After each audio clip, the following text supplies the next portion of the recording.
আজকের দিনটা একটু অন্যরকম ভাবে শুরু হলো। কয়েকজন বন্ধু মিলে ঠিক করলাম আজ পিকনিক হবে, আর সেই আয়োজনে আসর বসাবো আমাদের প্রিয় ডাক্তার দাদার বাড়িতে।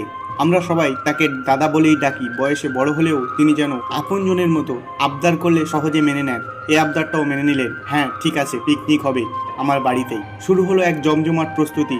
আমরা দিলাম মাংসের টাকাটা 7-8 জন বন্ধু মিলে, সঙ্গে বাকি খরচ ডাক্তার দাদার। সব মিলিয়ে যেন এক রঙিন আয়োজন। সন্ধ্যা গড়িয়ে রাত নামতেই আমরা যে যার কাজ ছেড়ে গিয়ে উপস্থিত হলাম ডাক্তার দাদার বাড়িতে। কয়েকজন বন্ধুর সঙ্গে আড্ডা যেন থামতেই চায় না। 1.5-2 ঘন্টা সেই আড্ডা ফাঁকে খেলাও হলো কিছুক্ষণ।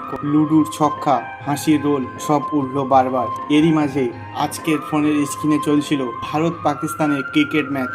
অল্প সময়ের মধ্যে ভারত যেন ঝড়ের বেগে পাকিস্তানকে দুমড়ে মুচড়ে দিল। এরপর এলো সন্ধ্যার সবচেয়ে মধুর মুহূর্ত। ডাক্তারের ছোট্ট মেয়ের কণ্ঠে 3টি কবিতা। সরল কণ্ঠ শিশুর আবৃত্তি যেন সন্ধ্যার আকাশে ঝরে পড়া নক্ষত্রের মতো আলোকিত করে দিল পরিবেশ।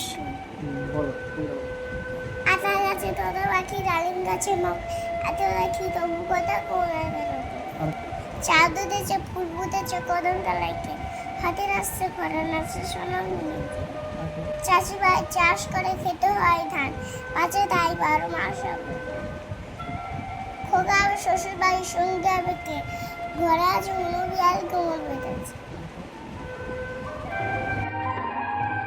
সব মিলিয়ে আজকের এই পিকনিক কেবল খাবার আর আড্ডার আয়োজন নয়, বরং স্মৃতির খাতায় লেখা এক রোমাঞ্চকর সন্ধ্যা। বন্ধুত্ব, হাসি, খেলা আর কবিতা, শুরু হওয়া রাজনৈতিক আলোচনা থেকে শেষ হওয়া ধর্মীয় আলোচনা, সবের মধ্যে ছিল এক মধুর আলাপচারিতা।